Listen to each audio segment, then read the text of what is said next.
joins us now. Can you get a lead and hold a lead for a change, Matt? Yeah, you know what? It was kind of a back and forth game, but nice to be able to get it done when we needed to at the end. Had to score some points, but our defense was opportunistic and made a huge play in overtime to create a fumble and give us great field position. What goes through your mind, though, when game on the line that you don't get a second chance here, that you have to produce, get in field goal range to win a game or score a touchdown?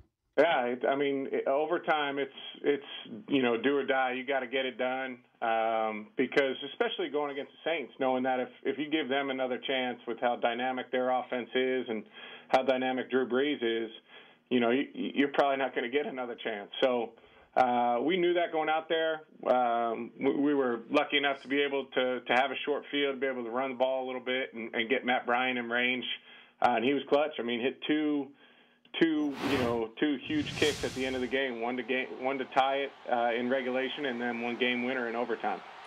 Where do you see yourself in the quarterback rankings? If you were going to be honest in your development and where you want to get, who's in front of you in your opinion? Well, I think I feel like from a talent standpoint, from a playing standpoint, I'm confident in my abilities, and I feel like I can go out there and play with anybody. Certainly, I understand in this league and at this position, you're judged by championships, and I haven't gotten the job done there yet. But in order to do that, you got to be successful, and you got to play well during the regular season to give yourself a chance. So, some of those guys who have championships obviously are going to be regarded ahead of me, but it's my job to do everything I can to try and get us a championship. How much do you steal from watching another quarterback or formations, offense? Certainly during the off season, I take a lot of time to look at what other guys are doing, and just if it's something that may fit with our personnel or may fit with our scheme. Give me the last team or quarterback you took something from. You look at New Orleans. When we watch New Orleans, there's some stuff that we looked at that they did last year that we try and implement with some of our guys. They're in a lot of three wide sets, and they use Jimmy Graham, which is a little bit different from what we have. But one of the biggest things I think we've taken from them is how they use their backs. I mean, they've been so great at getting the ball to their backs, especially when Sproles was there. You want to look at that, and you want to try and incorporate that in your offense. We got Sean Payton on next hour. Anything you'd like to say? No. I mean, Sean knows that I have a lot of respect for him and for their organization. They're tough to go against. The games when we play them, always seem to come down to the end of the game, and this time we were able to get out on top. He's Matt Ryan, the Falcons quarterback, joining us, Dan Patrick Show. Let me go back to the Rookie Symposium. What are you taught about domestic violence in the Rookie Symposium? Can you remember?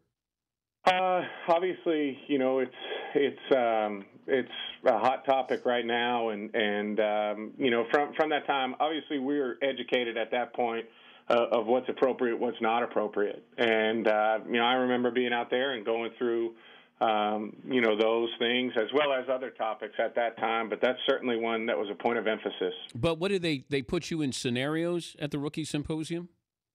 I don't remember specifically. I'm getting long in the tooth, I guess, a little bit. Been around the league a little bit longer, but obviously it's something that they do address, and they do at the symposium. They put you in different situations. They have mock situations that you go through and try and give you advice on how to handle situations. What was the conversation like with you and your wife after the Ray Rice situation? I think it's disturbing when you see the footage. Obviously the league is taking a hard stance on this issue, and I think that's a good thing. I think violence towards women is something that can't be tolerated, and that's personally how I feel.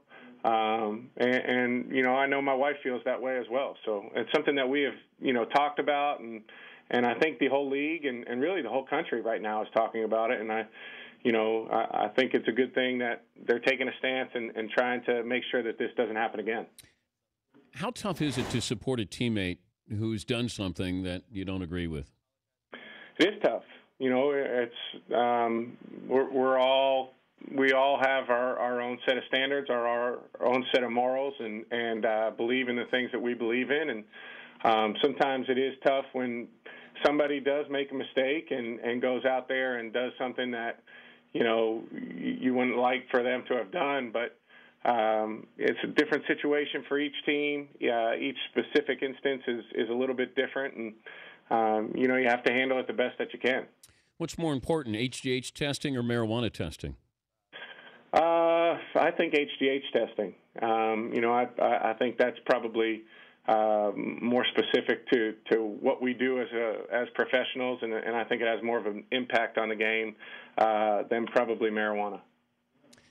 I wonder this, though, Matt, that we have all these violent collisions. I wonder if we take away some of this false bravado with HGH or steroids, do we lessen these, that guys aren't missiles anymore? They don't feel like they're impenetrable. Do you think that's part of the problem or process here with the NFL?